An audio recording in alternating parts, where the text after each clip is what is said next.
కేంద్రము మార్చి 31 నాటికి పూర్తిగా జీరో నక్సలిజం అనే పేరుతో చేపట్టినటువంటి ఆపరేషన్ ఏదైతే ఉందో ఈ ఆపరేషన్లో భాగంగా కర్రెగుట్టల ప్రాంతంలో తెలంగాణ పోలీసులు అలాగే కేంద్ర బలగాలు చేపట్టినటువంటి ఆపరేషన్లో చాలా మంది లొంగిపోయారు. ముఖ్యంగా మావోయిస్టు పార్టీ కీలక నేత అయినటువంటి దేవ్జీ అలియాస్ తిప్పిరి తిరుపతి, ఈయన లొంగిపోవడం అనేది మావోయిస్టు పార్టీకి చాలా పెద్ద దెబ్బ. నంబాల కేశవరావు గారు ఎన్కౌంటర్ తర్వాత ఈ యొక్క మావోయిస్టు పార్టీ పగ్గాలు ఈయనే నడుపుతున్నారు.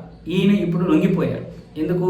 పరిస్థితులు దారుణంగా ఉన్నాయి. అనారోగ్యం, వయసు పైబడింది, ఒకటి ఎన్కౌంటర్తో చనిపోవాలి, లేదనుకుంటే జనజీవన సేవంతో కలిసిపోవాలి. వాళ్ళకి కొన్ని రివార్డులు కూడా ప్రకటించింది ప్రభుత్వం. అలాగే ఈయనతో పాటు మల్లా రాజిరెడ్డి అనేవాళ్ళు చాలా పెద్ద నేత.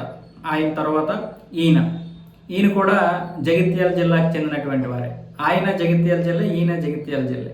అయితే ఇప్పుడు ఈయనతో పాటు మరొకరు ఉన్నారు. ఆయన పేరు బడే సొక్కారావు అలియాస్ దామోదరరావు. ఆయన దొరకలేదు, కానీ వీళ్ళిద్దరు అయితే లొంగిపోయారు. వీళ్ళతో పాటు మరో 14 మంది అయితే లొంగిపోవడం జరిగింది. ఇది మావోయిస్ట్ పార్టీకి చాలా పెద్ద దెబ్బ.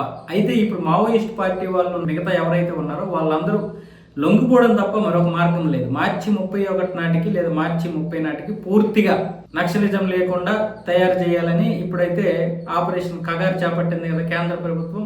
ఒక విధంగా మంచిదే. ఇప్పుడున్నటువంటి పరిస్థితుల్లో వీళ్ళు అడవుల్లో ఉండి వాళ్ళ జీవితాలు నాశనం చేసుకోవడం తప్ప జరిగింది ఏం లేదు. ప్రజలకు ఇప్పుడు అన్ని విషయాలు కూడా తెలిసిపోయాయి. రాజకీయ పరిజ్ఞానం పెరిగింది.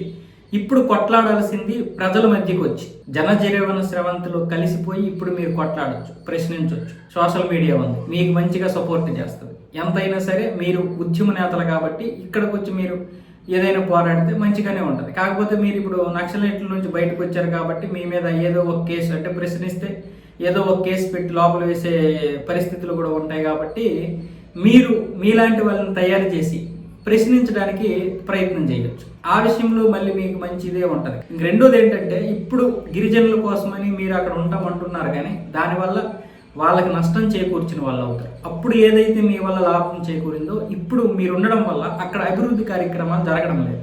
కాబట్టి మీరు అక్కడ లేకపోవడమే మంచిది.